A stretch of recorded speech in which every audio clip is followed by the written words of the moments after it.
Today's opening session gathers high-level guests from here in Asia, from North America, and also in Europe. And with any luck, we'll be able to meet them now live on our main screen.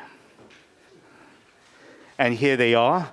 Thank you very much to our speakers today. You are all on our main screen over here. And may I introduce you their excellencies and their honorables, starting with Mr. Tsung Payen, the chairman of CCIEE, our joint host today, and the former vice premier of the State Council of the People's Republic of China.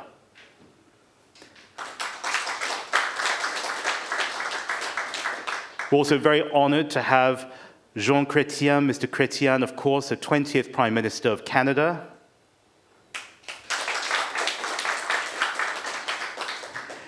Mr. Romano Prodi, the former Prime Minister of Italy and former President of the European Commission.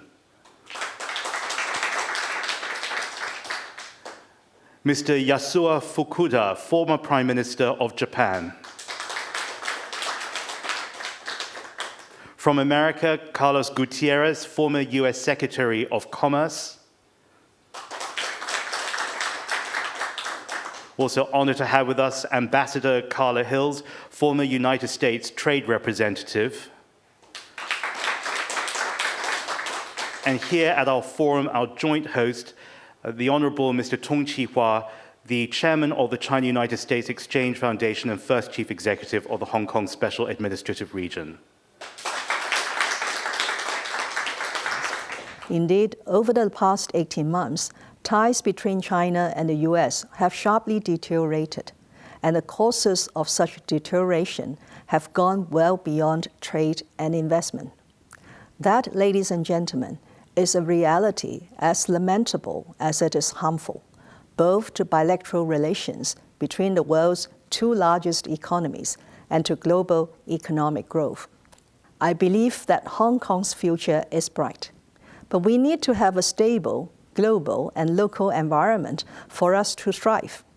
That brings me back to today's forum.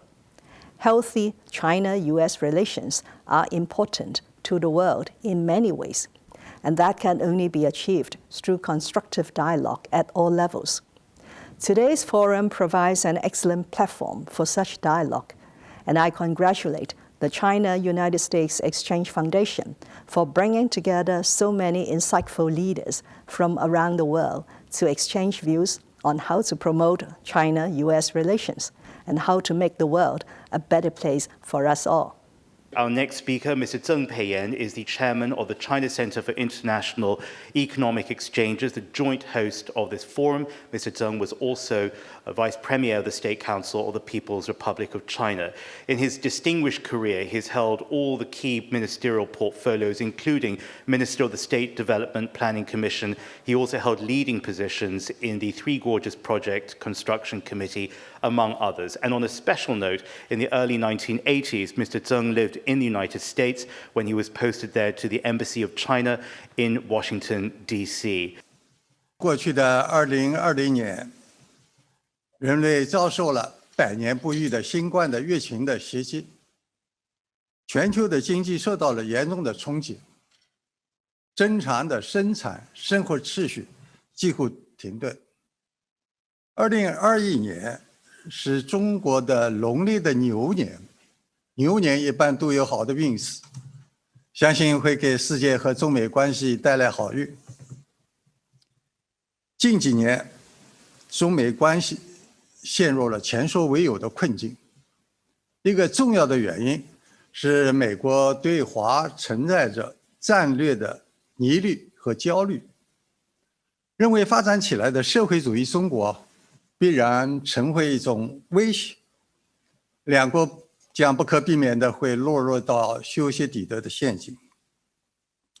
我认为这种冷战思维和意识形态的偏见来看待和处理中美关系是完全错误的，其后果也是十分危险的。1月20号，拜登总统正式宣誓就职，希望美方能够以此为契机，调试思维和行为的模式，同中方相向而行，增进战略互信，实现不冲突、不对抗、相互尊重、合作共赢。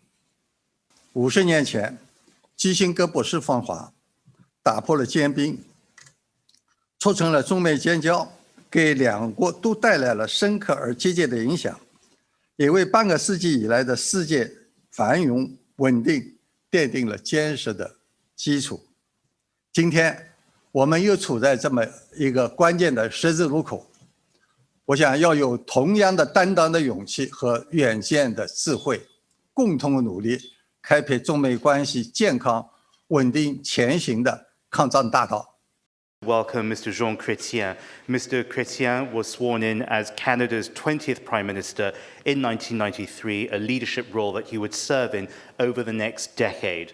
Before that, he served in a number of key areas of government, including as Minister of Foreign Affairs, Justice, and also Finance. He was also Attorney General of Canada. And as we know, his political legacy is marked by his social reform and humanitarian initiatives, as well as strengthening Canada's place in a rapidly changing world. Mr. Chrétien, thank you very much for being with us. And ladies and gentlemen, please welcome Mr. Jean Chrétien.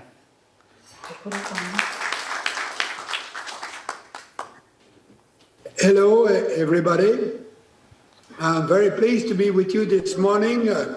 I'm in Canada. I'm trapped in the snow because the rule of the government is to stay home.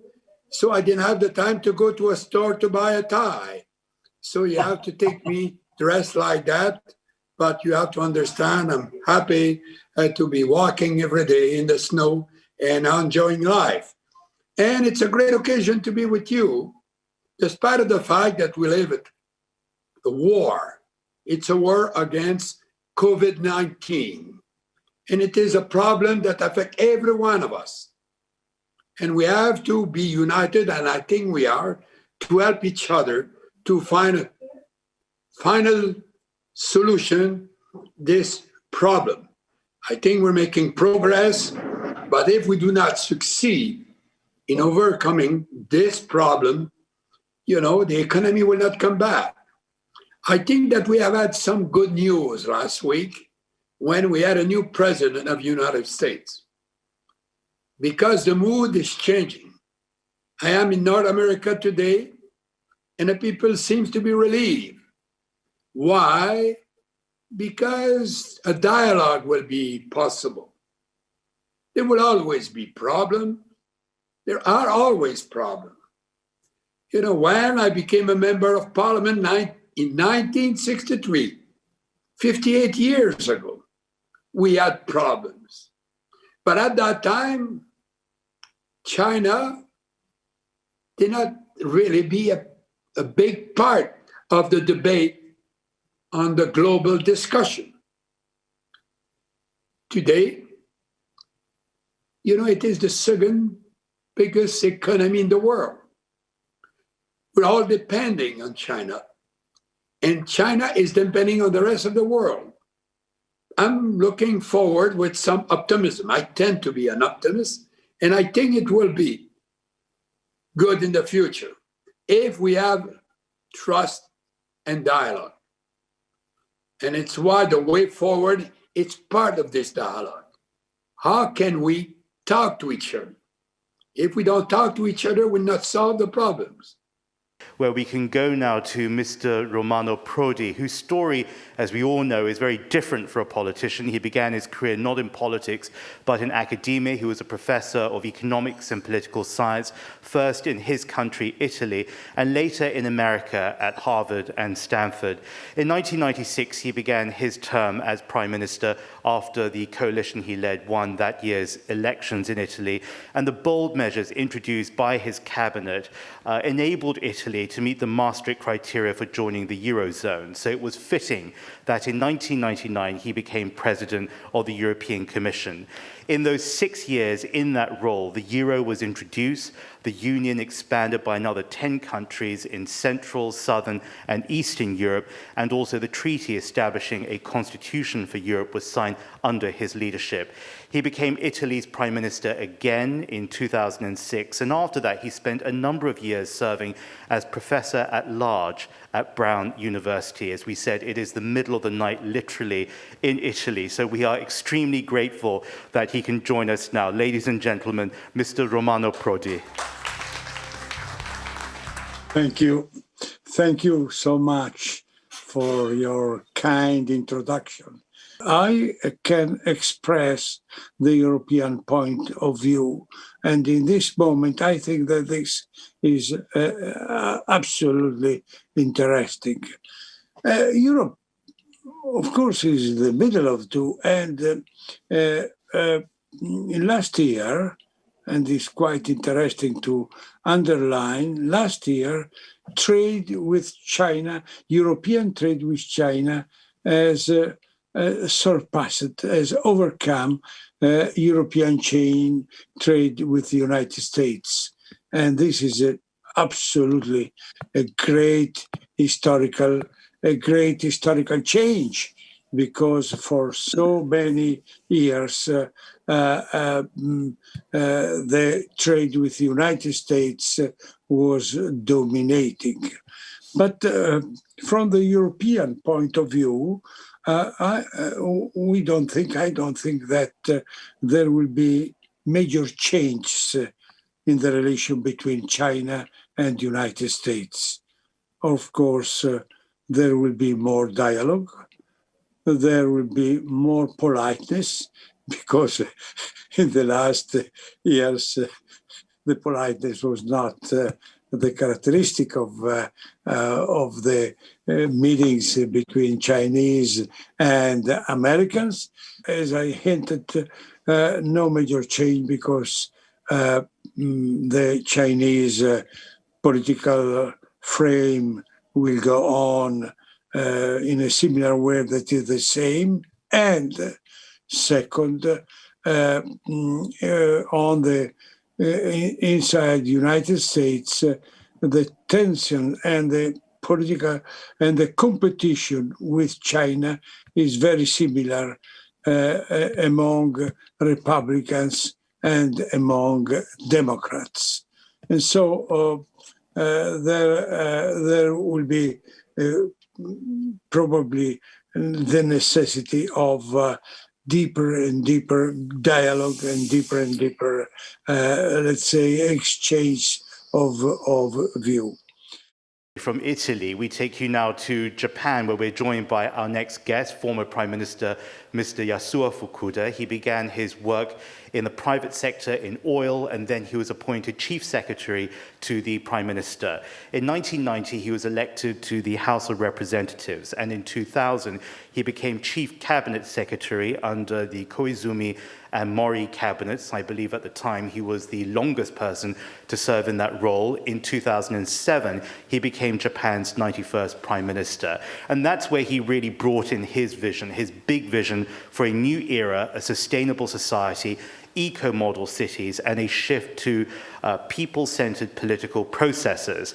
At the G8 summit, he used his voice on environmental issues, and by signing their fourth political document, he helped chart a new course for 21st century relations for Japan and China. Here in Asia, he has served for a number of years as the chair of the Boao Forum.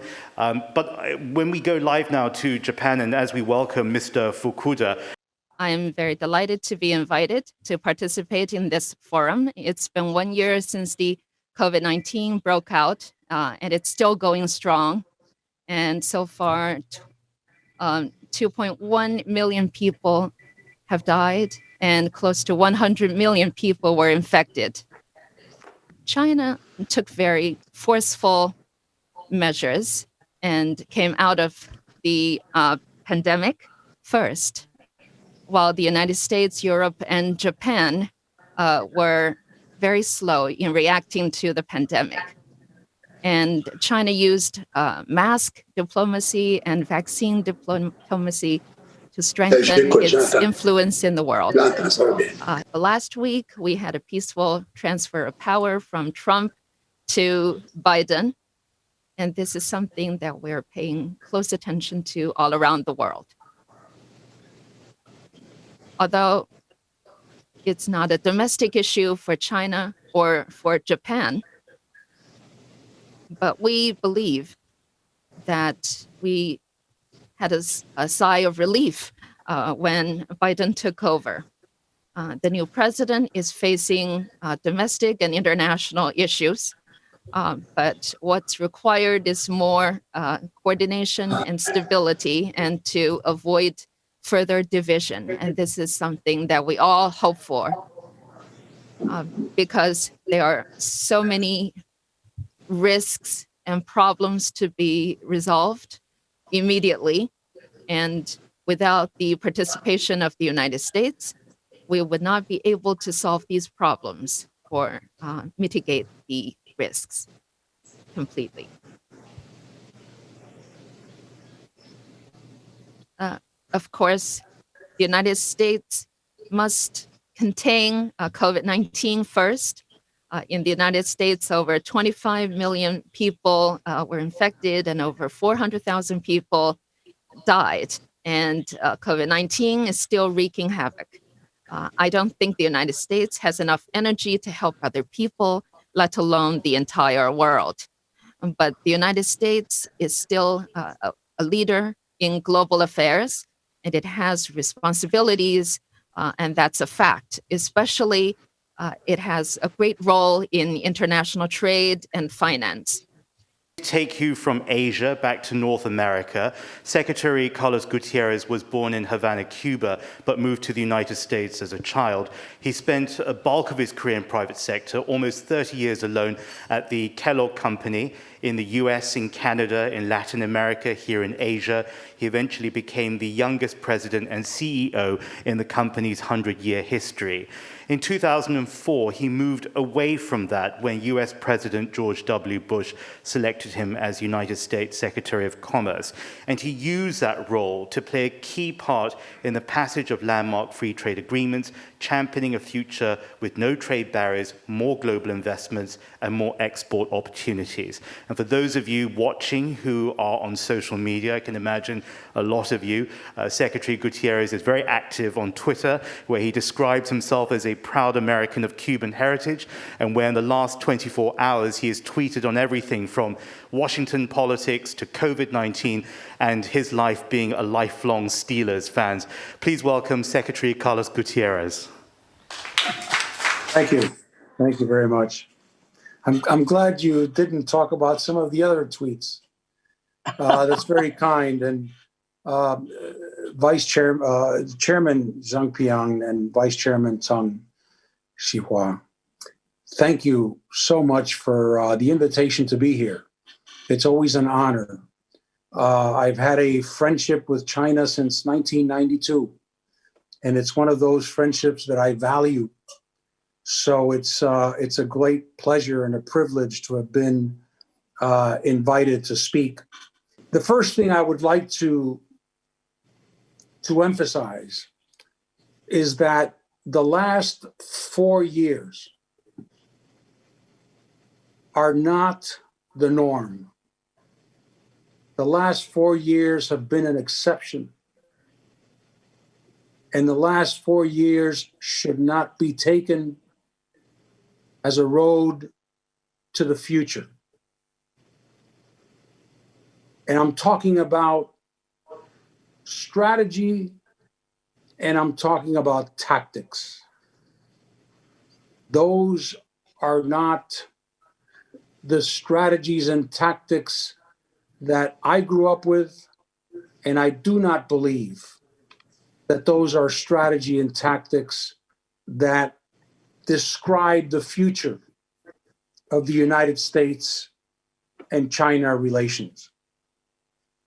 I don't believe that China is a strategic rival. And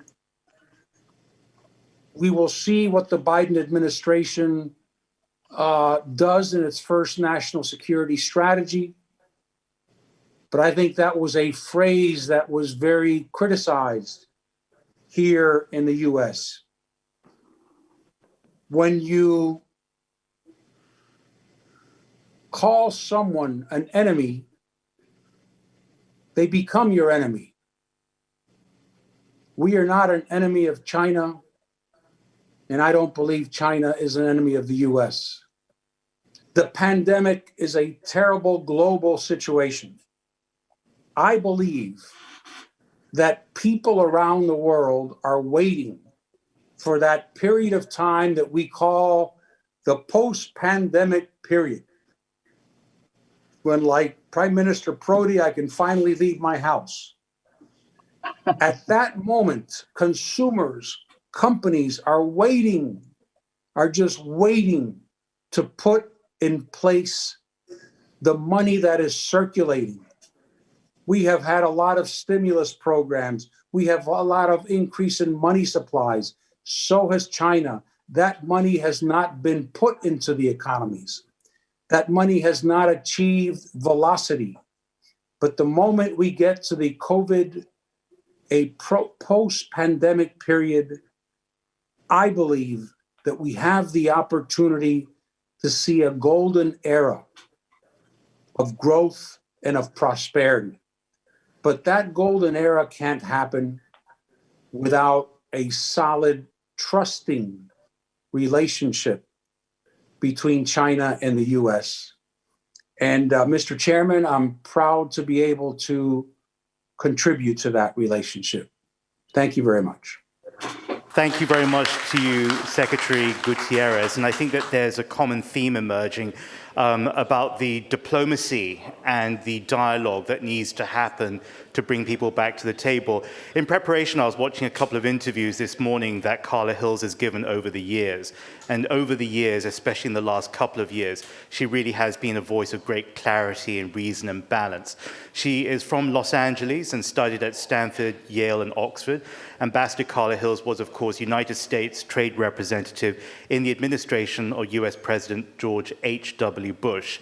And she was very much an advocate and is very much an advocate of free trade, the primary negotiator, the concluder of the North American Free Trade Agreement.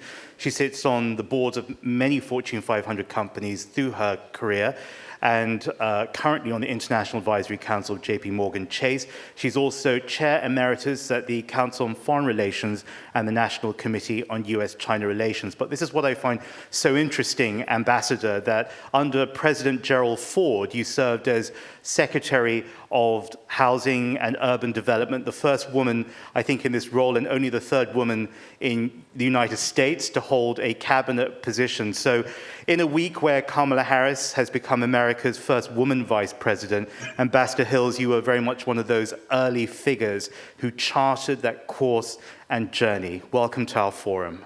Thank you very much.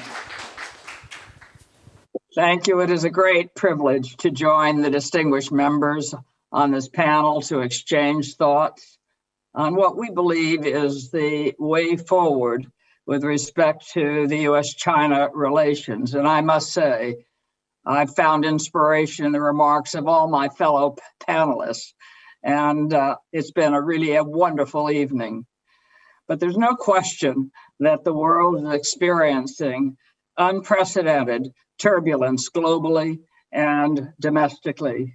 The pandemic and its damaging economic effects have adversely affected nations worldwide, and none more so than the United States. The relations between the United States and China over the past 4 years have been marked by turbulence and uncertainty, both economically and politically, and sharply deteriorated in 2020, fueled in part by the economic havoc wreaked by COVID-19, but also by our president, President Trump's unilateral protectionist trade policies and China's more assertive actions. Last week, as it has been mentioned, Joe Biden was inaugurated as our 46th president. Unlike his predecessor, he is a multilateralist and comes to the office with a high level of experience. He spent 36 years in our Senate, served as chairman of the Senate Foreign Relations Committee, and served as vice president for 8 years in the Obama administration. Key members of his foreign policy team also have substantial international experience and know each other, having worked together in the past. They include Antony Blinken, who is nominated as Secretary of State and served as Deputy National Security Advisor. Jake Sullivan, nominated as National Security Advisor, and he served also as a Deputy Secretary of State. And Catherine Tai, who's nominated as the U.S. Trade Representative, served as Chief Trade Counsel for the Ways and Means Committee, which is the primary committee dealing with trade and economic issues in our country. And she was Chief Counsel for China Trade at the U.S. Trade Representative's Office. She speaks Mandarin. So as we move forward with a new president and a new team at the helm of our government, some ask whether we will return to the policies of the Obama administration. In light of the changes that have occurred politically and economically, I, for one, do not see that as a realistic prospect.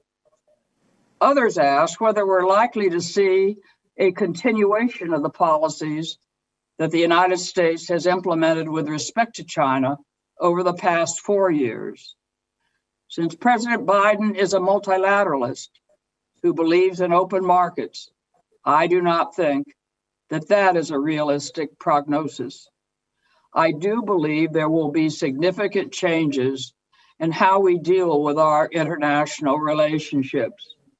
First and foremost, I believe the tone in which we deal with all governments, including China, will be far more diplomatic and strategic. President Biden has made clear that his policy toward China will be multifaceted. He has stated that he will rely upon cooperation where possible, competition where that is inevitable, and confrontation where there is a crossing of our red lines. With respect to cooperation with China, I believe President Biden is likely to begin by focusing on the areas where the two governments have similar objectives. He has mentioned climate, world health, denuclearization as areas where he believes that our interests converge, enabling our two governments to work constructively together. He has stated that he believes that no progress can be made in these key areas absent the collaboration of the world's two largest economies. Following through on the very first day he had in office, he took action to rejoin the Paris Climate Accord, the World Health Organization, and COVAX. When he speaks of competition, he's made clear that he believes that America must up its game starting at home. He strongly believes that to be competitive, whoever you are, in today's global market, you need to take action to strengthen your own economy. And we need to take action to perceive what he perceives to be our nation's shortcoming, beginning with increasing investments in research and development, education, and our infrastructure. He has specifically pointed to the need to upgrade our highways, broadband, and our energy grid. And he said these investments must precede the negotiation of any major new trade agreement. That doesn't mean that he will refrain from dealing with trade issues. I believe he would favor rejoining the Trans-Pacific Partnership. His challenge will be how to sell it politically, remembering that a number of congressional members, primarily in the Democratic Party, opposed it vigorously in 2019 when President Obama was still in office. To move it forward will probably require some changes, some additions, similar to what occurred with respect to the U.S.-Mexico-Canada agreement. I also believe that he will try to remove the steel and aluminum tariffs that his predecessor imposed upon our allies, which are adversely affecting our workers, farmers, and businesses. These tariffs have not achieved their stated objectives. However, in my view, we will not see a swift removal of tariffs that have been placed on China's goods, notwithstanding that economists have documented that they are harming the American economy. The political climate in the United States regarding China, both in Congress and with the American public, has darkened over the past year. He and his team will not want to appear to be soft on China. And that is why conferences like the one we're holding tonight, or the morning, depending on where you are so important. We need to inform. And hence, I believe that the process that we face in dealing with these tariffs will be gradual. President Biden has stated that before removing them, he will first consult and work with friends and allies who are adversely affected by the non-market policies, such as the restriction on foreign investment, discriminatory subsidies, forced transfer of technology. He, as well as Catherine Tai, his nominee to serve as U.S. Trade Representative, have substantial experience in dealing with tough issues involving China. Successful negotiation, whenever it occurs, would not only enable the complainants to resolve issues that discriminate against their company's trade and investment in China, but provide China with greater certainty in its ability to continue to attract inward investment, which would continue to benefit its overall economy. It would also create bonds that would help us deal with even more severe challenges that include deep concerns as to China's willingness to uphold its commitment to the one country, two systems with respect to Hong Kong, the militarization in the South China Sea, among several other issues. These differences won't be easy to solve and will take time. This year marks the 42nd anniversary of the normalization of U.S.-China relations. The gains made in the intervening 4 decades have been hugely beneficial to both sides. The goal on both sides must be to increase areas of collaboration and to reduce areas of friction.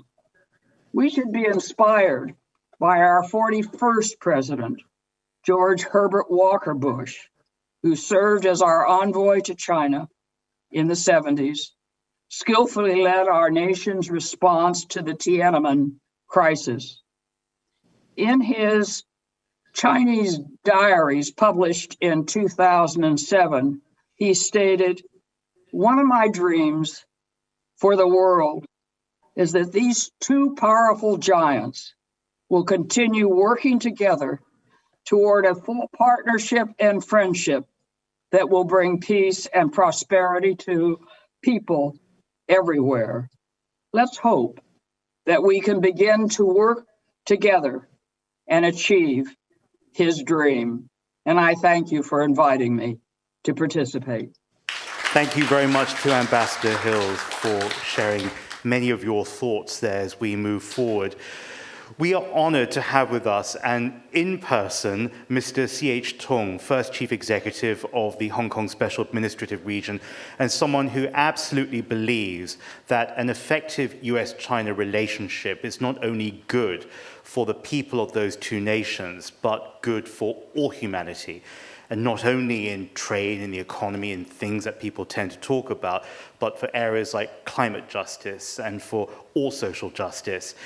He knows that firsthand because he began his career in America, where he began working for General Electric. It's also the country where I think you started your family. So those 9 years in the United States are very, very special to him. Later, he returned to Hong Kong, where he worked in the private sector, later taking on public sector and advisory roles. Today, Mr. Tsung is the Vice Chairman of the 13th CPPCC National Committee and is also the founding Chairman of the China-United States Exchange Foundation. As leader of Hong Kong at the handover in 1997, Mr. Tsung put in place one country, two systems, which continues to shape this region today. Ladies and gentlemen, please welcome Mr. C.H. Tsung. Hearing the many distinguished speakers this morning has been most illuminating. I think we all agree that the world needs recuperation, not just from COVID and the economic havoc it brought, but also from untruth, irrationality, and distrust. In his inaugural address, U.S. President Joe Biden called upon Americans to return to truth, to respect, to stand in each other's shoes, to agree, to disagree. I think these are valid calls, not just for the Americans, but for the world. Now is the time to turn the page, to say farewell to the negatives in the past few years, and to start to work with one another again. There are so many challenges we face together. COVID could be the first alarm call that mankind can be hit by unexpected blows from nature. Both rich and developing economies, unlike, realize that we are so unprepared and ill-equipped in fighting calamities. Our economies are not that resilient. People are not being treated equally and fairly.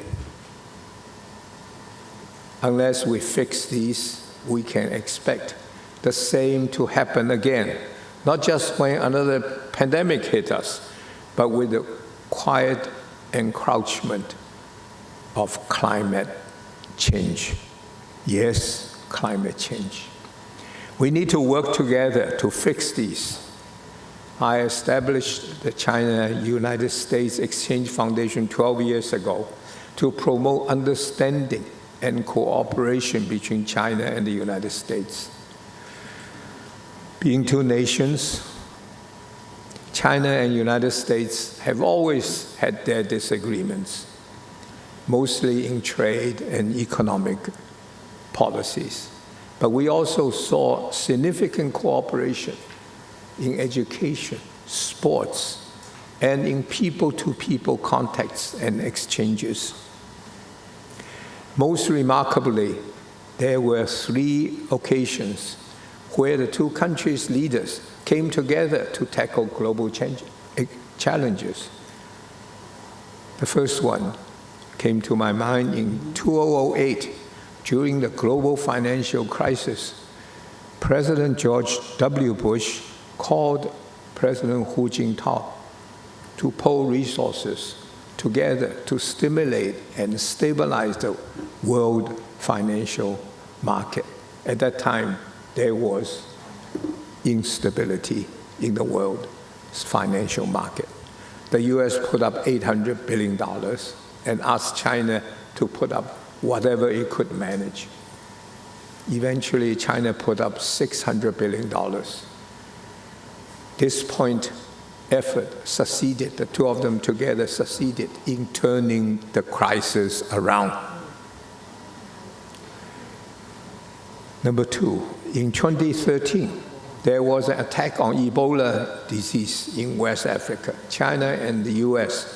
jointly provided medical relief supplies and personnel and logistic and security cover. Within 6 months, the epidemic was contained. And third one, in 2016, in face of climate change, President Obama and President Xi came together. Their joint leadership brought 170 nations to sign on to the Paris Climate Accord.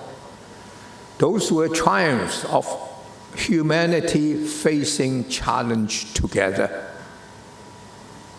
And they were involving China and the United States. Regretfully, this cooperative spirit was lost in the past few years. It was replaced by anxiety, by resentment, and by rejection, most of which I'd say emanated from the U.S. They arose from a lack of understanding of China. Why has China grown so fast? How could a communist and totalitarian system be so successful? What is China's intention? What role will the U.S. play in the new Cold Order? These questions sowed fear, and with fear come distrust. I think in a more rational moment, we all know that nature and history shape each country differently. Each country is different in geography and culture, in resource, in the paths of development, and in human capital. When alone, nations may lack this and that capacity, but leveraging each other's comparative advantages, nations can complement one another, benefiting all. China has the comparative advantage of a huge market, a more developed and integrated manufacturing and logistical infrastructure, a people that is hardworking, entrepreneurial, and full of hope. China is ready to contribute to these, to the world economy. China has benefited from globalization in the last 40 years. The way China capitalized on it was through reform and through opening up. As China continues to strive towards its goal of meeting its people's aspirations of a good life, it will continue to reform and continue to open up the country. China's history in the last 2 centuries has brought about its current governance system, led by the Chinese Communist Party. But if we ask Chinese people, the majority of them think the current government system is good for the country. From a research conducted by Harvard Ash Center not too long ago, over 90% of the Chinese people agree with the government's direction and are hopeful about the country's future. 90%. I should also stress that China has no hegemonic ambition, absolutely none. So, like every nation, China will protect its own interests, but we believe in living peacefully with all members of a community of nations. It has often been quoted, even at the height of its imperial power, the Han people, the Han people, I'm a Han people, has never invaded another country. You ask my wife. We also understand that the world needs assurance that all nations will abide by the rule-based system. China shares the same belief and will work to improve and protect this rule-based system. Yes, we will. President Xi says it well. China pledges to be the builder of world peace, contributor to global economic development, and most importantly, to building community with a shared future for the mankind. Being the two largest economies, the U.S. and China can work together in many areas. President Biden has said that his 4 priorities are the pandemics, the economy, the climate change, and the racial injustice. There is no question the two countries can work together in at least 3 of the first 3 of the priorities. We can do it very well together. So let us join our hands in accelerating the development, making the distribution of safe vaccines to the world's people, in addressing the normal trading relationships. It will help unemployment and economic flight of business and families, in getting experts and institutions to dialogue again, and students to learn from one another, in finding peaceful solutions to the world's hotspots and conflicts, and in finding ways to prevent man from destroying his own planet.